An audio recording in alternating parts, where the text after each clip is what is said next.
ada tempat cuci kaki tapi kolamnya kecil. Nah itu salah sebenarnya, bukan salah tempatnya, tapi prakteknya setelah dilihat fikih itu bisa salah.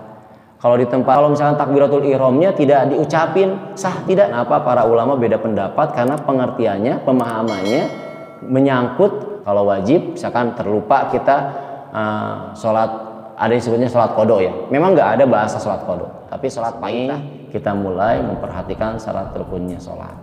Dengan itu adalah sebagian dari kehusuan secara dohir. Ya, sholat sudah jelas. Sholat itu secara etimologi adalah ad-du'a atau al-istighfar atau ar-rahmat, doa. Ya, jadi sholat itu doa. Setiap yang doa-doa disebutnya sholat. Banyak ya, innallaha wa malaikatahu yusholluna 'alan nabi. Sholat itu sholat, artinya merahmati, mendoakan. Sholat. Kenapa di dalam sholat? Karena semuanya banyak zikir-zikir, doa-doa. Nah nanti kaitannya ada yang banyak, misalkan doa-doa yang lain, ada kunut yang lainnya, itu berarti silahkan, karena di dalamnya ada doa, kecuali doa di luar sesuai hadis Nabi. Ya, disitulah kenapa para ulama beda pendapat, karena pengertiannya, pemahamannya menyangkut ke dalam pokok pembahasannya ataupun dasarnya. Dasarnya apa? Sholat adalah doa. Ya, nanti kita lebih dalamnya lagi, seperti nanti baca Sayyidina ketika sholat, kan Sayyidina itu doa. Ada yang mengatakan boleh, ada yang mengatakan tidak. Terus misalkan doa lagi, doa kunut lagi, banyak. Bahkan kita perbanyak ketika sendirian, malah kita harus perbanyak lagi. Ayat Al-Qur'annya lebih perbanyak lagi, doa-doanya ketika ruku sujud harus perbanyak lagi. Nah itu ya,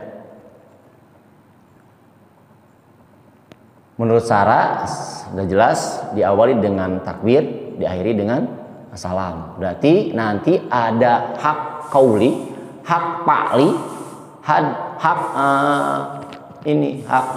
kolbi. Kolbi cuma satu, niat. Nah, ada bergerakan, wajib dengan gerakan, yaitu nanti rukun, itu ada banyak, dan ada ucapan. Nah banyak, misalkan kalau misalkan takbiratul ihramnya tidak diucapin, sah tidak? Tidak nantinya, karena itu hak qauli, harus diucapin. Minimal nanti yasma'u binafsihi, kedengar dengan dirinya sendiri. Prakteknya hanya berbisik aja, seperti itu. Misalkan Allahu Akbar juga, Allahu Akbar. Minimal seperti itu, apalagi ketika sendirian. Beda lagi dengan berjamaah. Nah ini nanti syaratnya itu ataupun rukunnya, mau sendirian mau bareng-bareng berjamaah sama ya. Lazim diketahui bahwa syarat-syarat itu terbagi menjadi dua, ada syarat wajib, ada syarat sah. Syarat wajib ini maknanya seorang tidak dibebani kewajiban salat ketika salah satu dari syarat-syaratnya tak terpenuhi. Pertama, beragama Islam, berarti di luar agama Islam kalau misalkan ada yang mengikuti sholat itu tidak sah dan tidak wajib juga. Terus keduanya adalah baligh. Baligh, kalau orang yang belum baligh sholat berarti itu tidak wajib ya. Sah maksudnya boleh silahkan, tapi tidak wajib, syarat wajib. Berakal sehat. Nah berakal sehat ya, berakal dan sehat itu adalah jadi syarat sah sholat sebelumnya. Tidak sedang haid atau nifas khusus buat perempuan. Banyak lagi kaitan dengan ini. Terus mendengar informasi ihwal, dakwah, artinya kewajiban sholat pasti sudah mendengar semuanya. Jarang-jarang, kecuali di gurun-gurun, di gunung-gunung, benar-benar tidak terdengar. Misalkan azan atau apapun, misalkan ya, ada misalkan suatu kampung yang di gunung-gunung nggak ada kabar penjelasan tentang agama, itu tidak diwajibkan, ya, karena nggak ada kabar ke sana nyampe. Ya, kalau sekarang pasti banyakannya udah nyampe lah, ada media-media. Memiliki penglihatan dan pendengaran yang normal, berarti yang tuli dan tidak itu tidak wajib ya, karena sudah dari sananya udah Allah kasih kemurahan, kerusohan, keringanan bagi orang yang tidak bisa berbicara atau mendengar. Kalau ikut saja berarti boleh-boleh saja, tapi tidak wajib. Nah, tidak wajib salat bagi yang tunanetra dan tunarungu sejak lahir, sebab ia tak dapat menerima pelajaran salat baik dengan isyarat atau kalimat. Dia tidak bisa melihat. Kalau misalnya salah satunya ada, bisa. Kalau dengan pendengaran berarti dia ikutnya pendengaran, diajarin dengan gerakan-gerakannya. Atau dengan penglihatan aja, dia tidak mendengar, misalkan dengan penglihatan aja dia sholatnya. seperti itu. Selanjutnya syarat sah itu sendiri sebagaimana sudah dijelaskan oleh para ulama, syarat itu istilahnya ma'aujaba istamaro, sesuatu yang wajib harus semuanya mencakup. Kalau rukun nanti wajib ma'aujaba wan qata'a, tapi dia terputus nanti waktu-waktunya ada, waktu-waktu tertentu. Sekarang syarat wajib beragama Islam, nyambung ke syarat wajib tadi, syarat sah, syarat wajib mumayyid, syarat itu untuk mengecualikan orang gila dan anak kecil yang belum mengerti apa-apa. Sudah masuk waktu, sudah waktu sholat, dia sholat sebelum waktu sholat itu bisa jadi makruh, bisa jadi haram, bahkan ada waktu-waktu yang dimakruhkan ataupun diharamkan. Itu untuk sholat sunnah, seperti badak subuh itu diharamkan, banyak yang mengharamkan, ada yang memakruhkan. Kenapa memakruhkan? Karena di situ masih bisa ada sholat untuk sholat wajib. Kalau sholat sunnah benar-benar tidak boleh ya. Sholat sunnah setelah asar ataupun setelah subuh itu tidak boleh, dimakruhkan dan bahkan diharamkan. Kalau wajib misalkan terlupa kita sholat, ada yang disebutnya sholat qada ya, memang nggak ada bahasa sholat qada, tapi sholat faitah namanya. Faitah itu yang terlewat, baik disengaja ataupun tidak sengaja, kata ulama penjelasannya dari Al-Quran. Kenapa? Karena saking sayangnya Allah dikasih waktu, dia misalkan terlupa, uzur sholat, ketiduran, ataupun misalkan di perjalanan nggak bisa benar-benar itu. Makanya ada di fikih itu memang luar biasa ya, sampai nantinya prakteknya sendiri-sendiri, nggak harus semuanya. Misalkan kita harus sholat duhur, ketika di jalan gimana?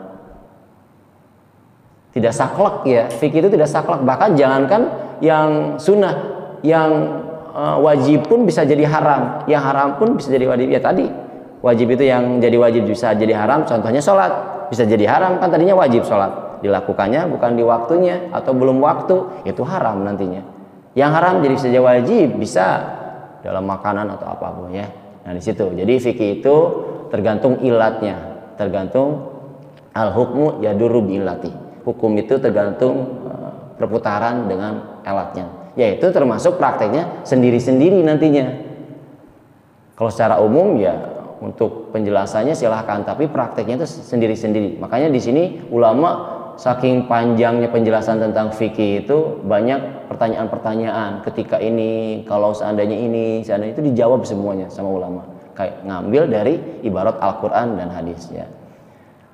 Mengetahui pardu-pardu sholat. Pardu sholat sudah jelas ya, nanti ada rukun sholat, pardu-pardu sholat sudah jelas. Nanti kalau misalkan ini sunnah dijadiin wajib, nanti bisa salah. Ruku misalkan harusnya wajib, malah dia disunahkan, tidak pakai ruku, nah itu jadi batal, jadi nggak sah. Nah seperti itu. Tidak meyakini satu pardu pun sebagai sunnah juga tadi sebaliknya. Suci dari hadas kecil dan besar. Suci dari najis baik pakaian, badan. Nah, di sini gini, berarti wudu itu bukan wajib. Nah, banyak rame nih. Wudu itu tidak wajib. Wudu tidak wajib. Kalau wajib berarti kita harus punya wudu nih.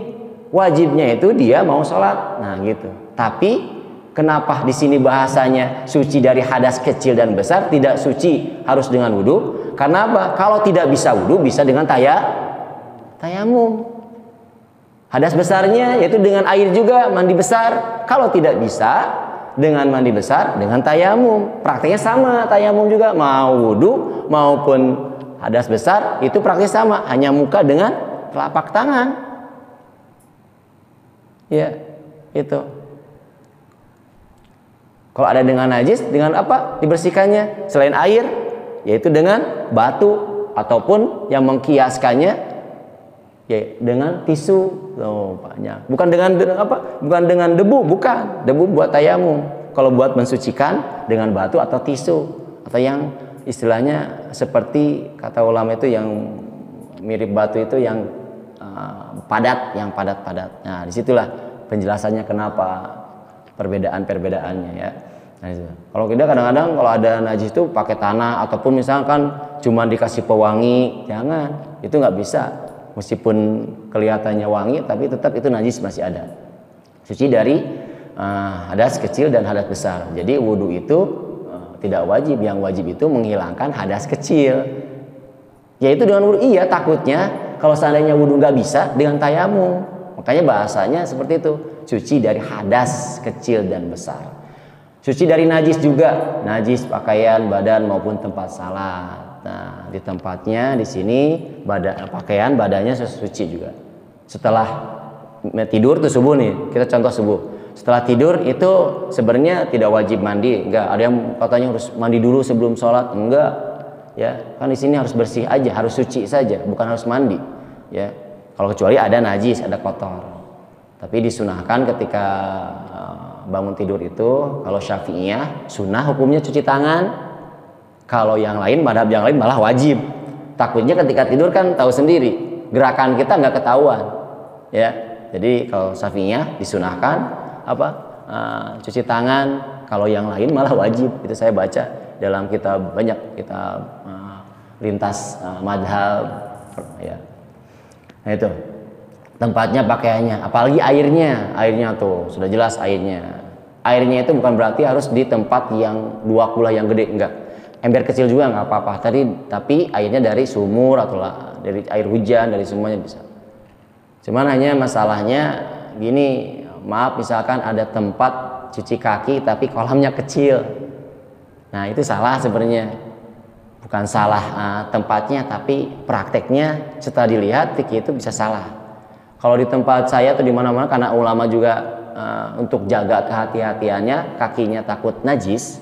Sebenarnya kalau dilihat kehati-hatian itu pasti takut jalan juga kan kotor, apalagi habis kotoran dari selokan gitu. Tapi kan kita lihat dohir aja. Kalau seandainya kita nggak tahu itu, lihatnya bersih, suci, udah aja. Tapi kalau dilihatnya, takutnya gini, takutnya, nggak usah ditakut-takutkan. Apalagi setan itu mengganggu. Setiap setelah wudhu, setiap mau sholat itu mengganggu setannya. Nah, maaf, misalkan di mana aja, bukan di sini aja. Kayak tempat air cuci kaki, kalau bisa boleh dipakai, tapi airnya harus mengalir, sekalipun kecil harus mengalir. Kalau nggak mengalir berarti bergenang nih. Bergenang itu tidak dua kula, meskipun bentuknya gedenya dua kula. Misalnya dua kula itu ya patokannya, kalau siku itu ke depan satu siku, ke pinggir satu siku, ke bawah satu siku. Kalau kotak jadi bulat, artinya kalau nggak salah 270 liter kurang lebih ya. Nah itu sebenarnya salah, bukan salah, prakteknya nih. Kalau misalkan boleh pakai tempat cuci kaki, tapi ada air. Kalau di tempat-tempat yang lain, mesin-mesin yang lain mengalir airnya, itu nanti kalau dari kamar mandi kena itu, kalau nggak mengalir jadi najis semuanya, mutanajis namanya. Jadi ke orang lain dong. Lebih baik nggak usah dipakai. Lebih baik nggak usah dipakai itu. Kalau seandainya gitu, kecuali prakteknya supaya dialirkan pakai paralon, ya. Itu praktek ya, begitu praktek. Terus ada mengalir, kebuang, sekalipun kecil airnya. Meskipun gede tapi bergenang, itu nggak bisa. Karena najis itu otomatis seperti halnya setrum. Misalkan ada air bergenang, kejatuhan najis, misalkan kotoran apa gitu ya, kotoran kucing atau cicak atau apa semuanya, itu jadi najis semuanya, mutanajis sebutnya. Nah, itu bagus, itu ada itu. Maaf, jangan yang lain-lain, ini untuk koreksi aja, misalkan untuk saling ini mengingatkan. Kalau di situ ya, kalau salah di situ tuh ada kotak itu tuh, kalau bisa mau dipakai silahkan, tapi airnya harus ngalirin ya. Kalau nggak bisa ya udah nggak usah dipakai. Ya itu tadi, nggak usah ragu-ragu. Kalau dari kamar mandi kan udah suci. Kecuali jaga-jaga kehatiannya kalau kita kamar mandi yang ada di tempat-tempat umum gitu, seperti misalkan kita lagi isi bensin, ada tempat umumnya kan tahu sendiri, orang-orang ada yang berdiri, ada yang apa, caranya gimana, harus dipenuhin dulu di embernya, jaga-jaga ya, pastinya kan gitu. Makanya ijtihad itu boleh, masih boleh ijtihad itu, prakteknya boleh. Misalkan kita lagi, nah itu ijtihad, takutnya ember ini sedikit terus kotor, tempatnya kotor, wah udah berarti ini najis, meskipun tidak tahu, ya udah ijtihad juga, bersihin, dipenuhin. Apalagi laki-laki sebenarnya gampang ya, BAK laki-laki itu hanya sedikit juga, 1 sendok aja sama air sudah selesai laki-laki itu. Saya prakteknya seperti itu, tidak banyak air juga, itu takut berlebihan juga. Nah itu ya, jadi sekali lagi tempatnya, pakaiannya ataupun badannya harus suci ya. Nah, nanti terus menutup aurat ini syarat sahnya